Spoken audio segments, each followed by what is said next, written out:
guys. Man, first off, thanks for all the new subscribers. Thanks for watching. Thumbs up. It's really helping the channel grow, and it's deeply appreciated. I'm kind of getting ready to maybe possibly make a trip, so I've been putting some things off. I need to get my dash lights working properly. And then also my steering wheel's not clocked correctly. So today I'm going to get outside and get in the bus and just kind of button up a few of the things that have been bothering me while using the bus, and figure I'd bring you guys along.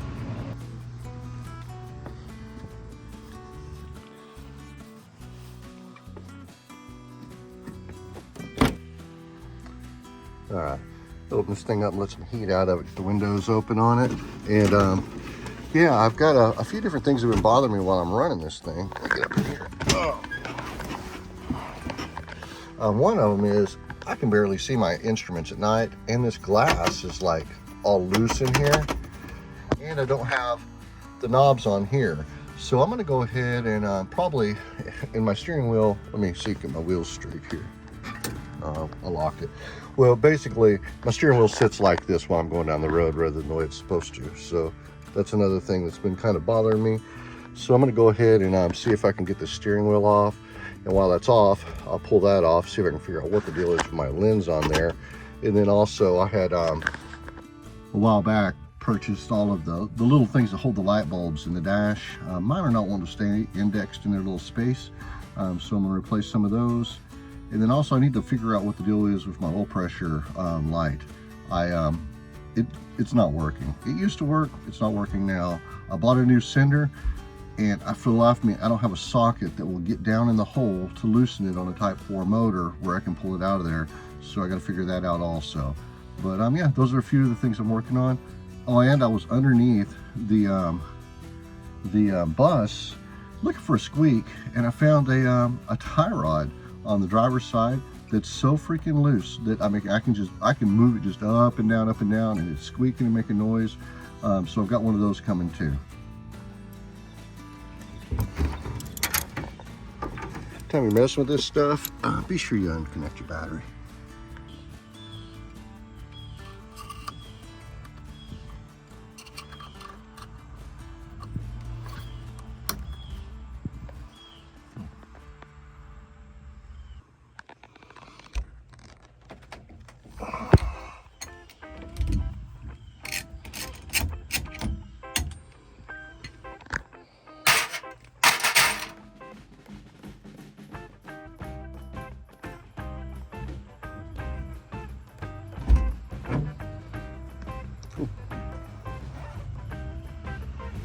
That makes everything way accessible.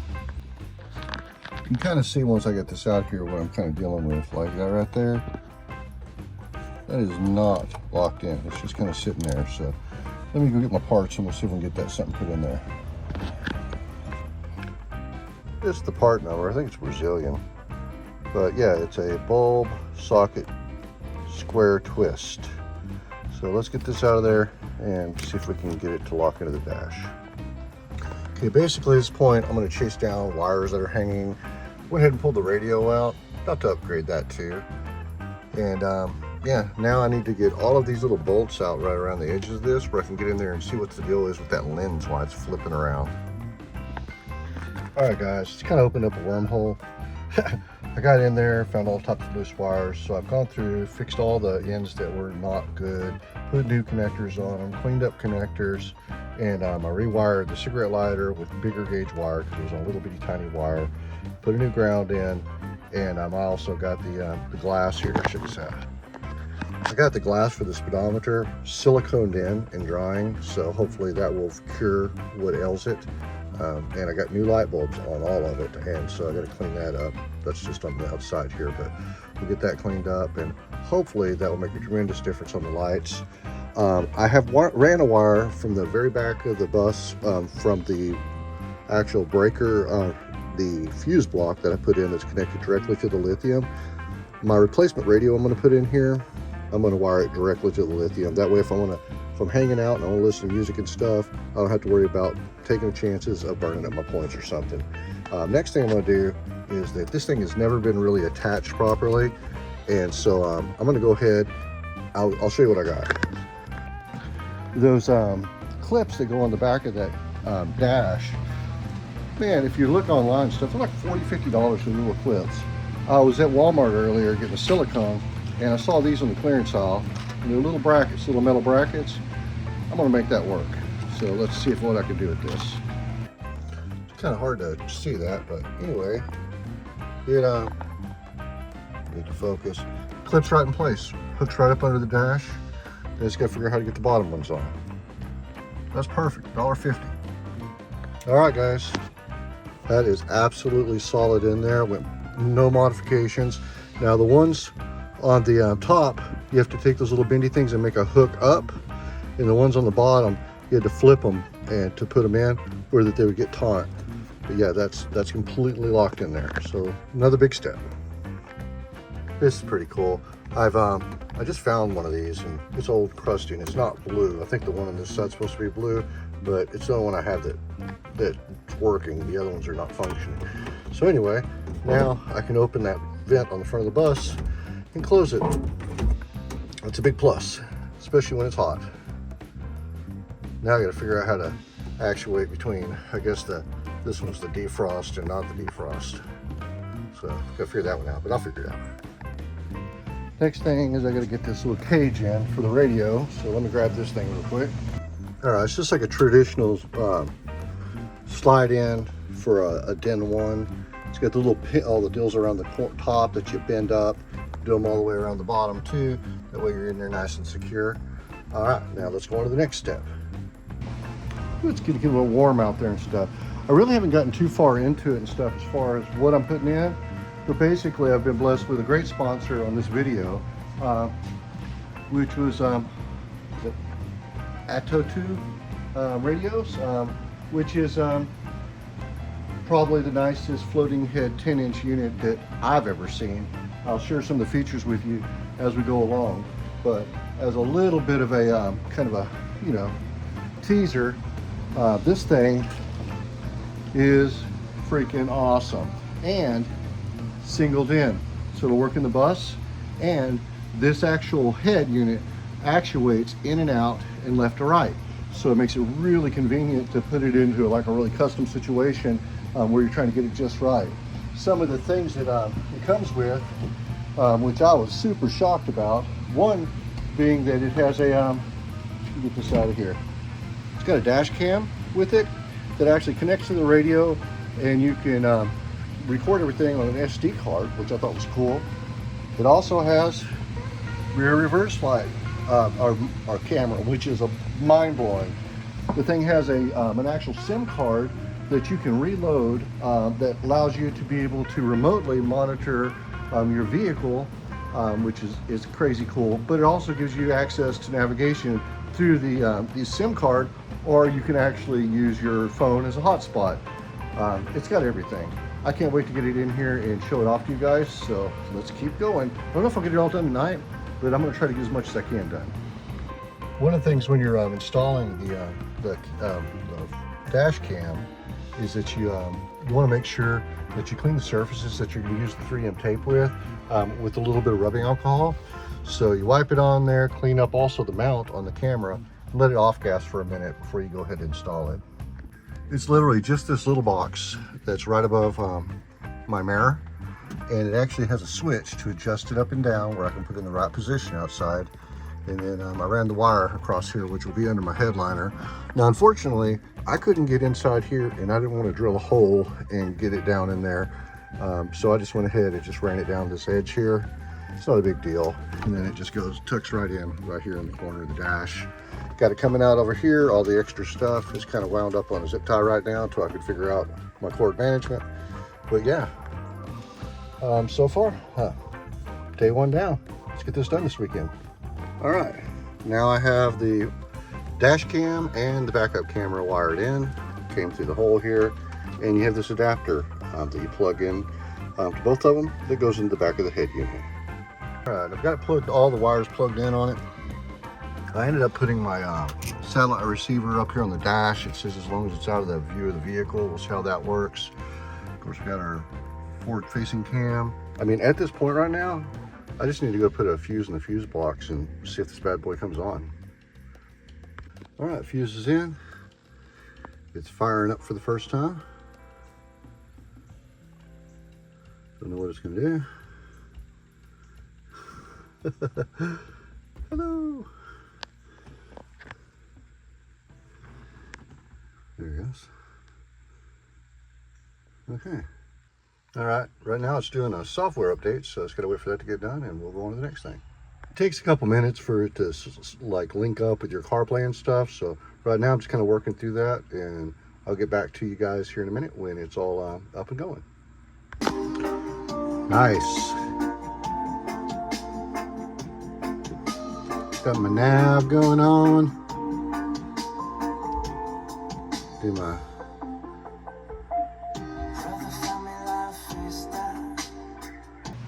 Hey guys, welcome back to the channel. Getting ready to do a trip this weekend, and we're going to go down on Friday morning. It's a primitive camp, and so they are going to have some facilities out there as far as porta potties and stuff, but and they've got what they call a cold water shower station. But I've been wanting to, because I'm going to be making more trips, to have a shower on the bus anyway. But I've been watching them. They're horribly expensive for the pressurized tanks to put on the top of the vehicles. I mean, I've seen them like $300 or $400, and I've been watching and watching and watching. And my good friends at Temu, they're not my friends. This is not a sponsored video, but basically, I put it on there. I had looked at things enough times that when one went on clearance, they sent me a message. Now, most of these tanks are aluminum. This is a hard ABS.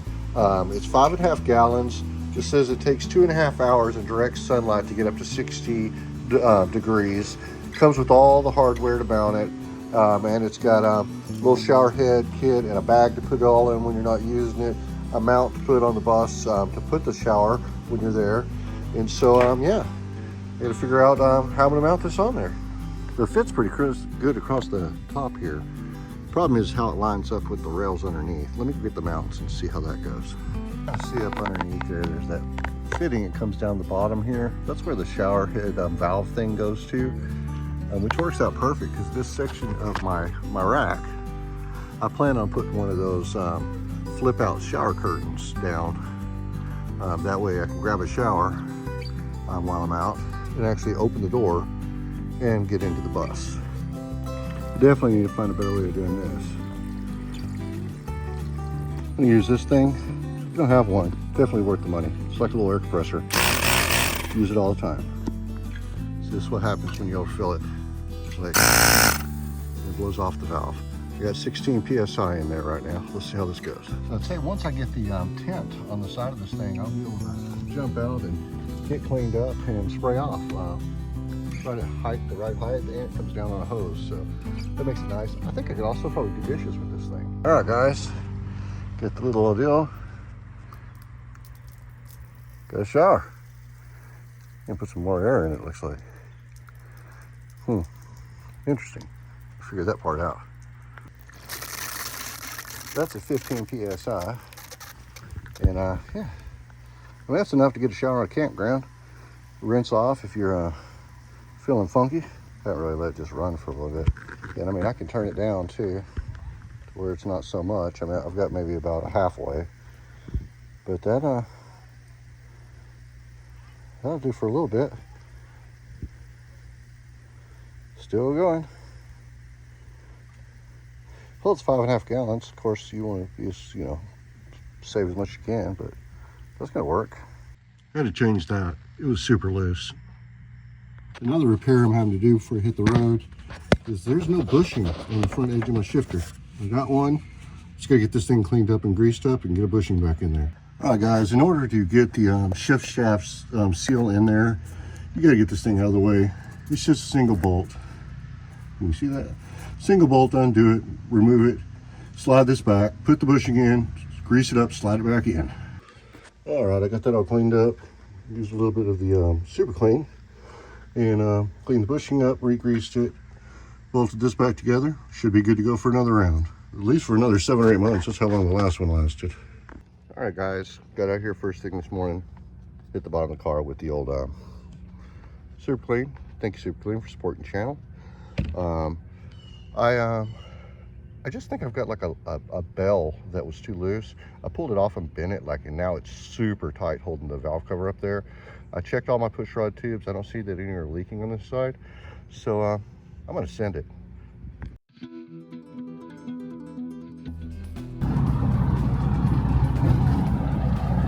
Well, it's a very drizzly, rainy day, but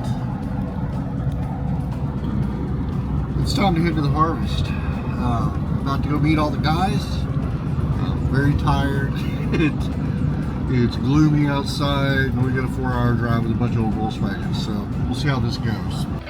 Pardon me, Adam. Slide by. No, you're fine. I just didn't want to sneak up behind you.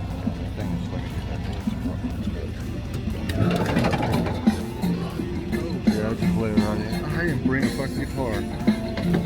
What? I didn't bring. Slacker. Right. Look at this legend.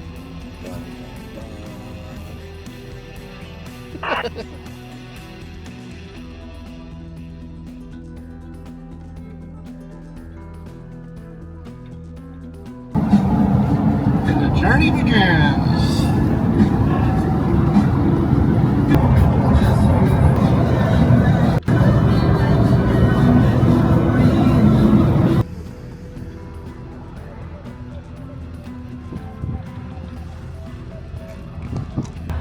All right, guys, it's like a little underexposed. We've made it to Palestine, Texas. Everybody's cooling up. Guy met us here to get some parts, and then we're going to be off to Buffalo, Texas to have some lunch.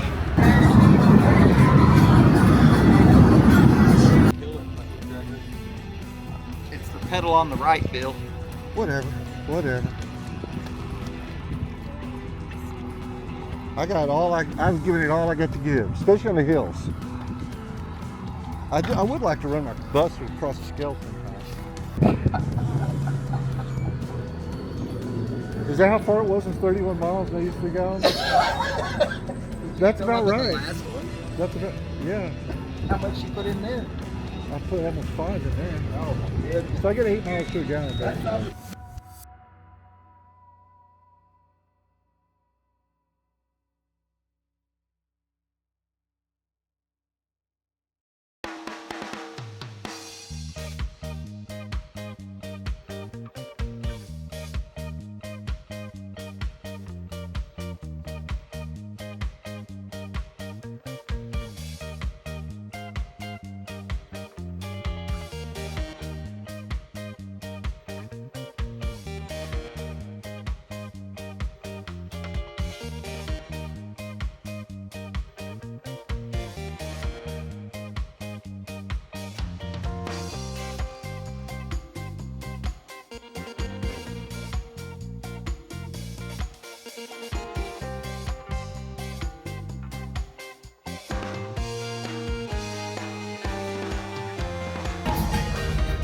All right, man, we're about to go on the cruise. It's like 56 miles, and then we'll end up at Top Notch. Look at all these cars.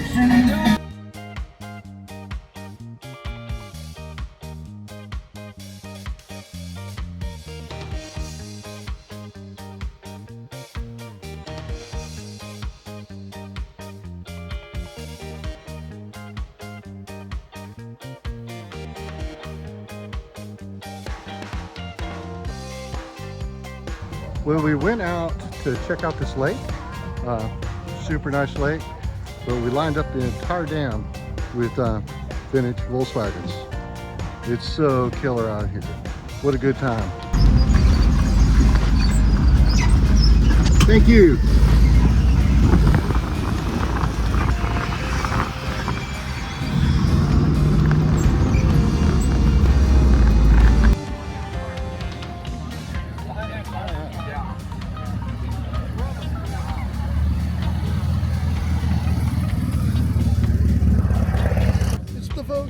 Woo!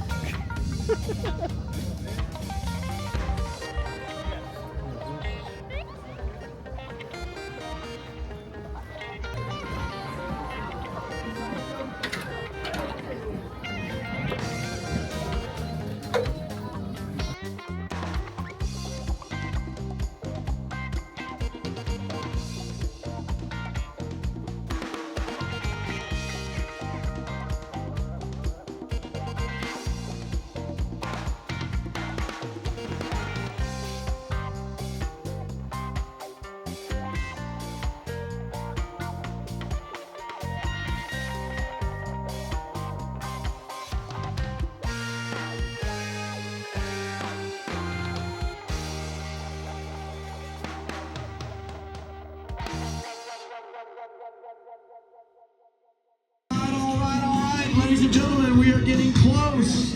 We are getting close. I see folks gathering over here in the shade. What a great setup that is over here in the grass. Find you a spot. This is under construction.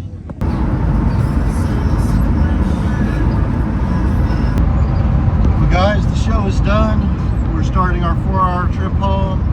It's about 4:40. One of the guys having an issue with a stud on his fuel pump coming loose and letting it spray oil out, so kind of a slow down a little bit, but that's part of it. You leave no man behind, and so yeah, it was a good show. Had a good time. One of our members got the People's Pick car. Our buddy Brian's got the pink convertible he built for his wife, and everything else is going pretty good. Rolling out. I've got the windows all up. The AC's ginning. Listen to music, and I'm looking forward to a nice while drive home. So we'll check in a little bit as things go. All right, guys, we stopped. We're gonna get something to eat. Everybody's kind of locking their cars down. We're going into a restaurant, and yeah, so far so good. Another 142 miles.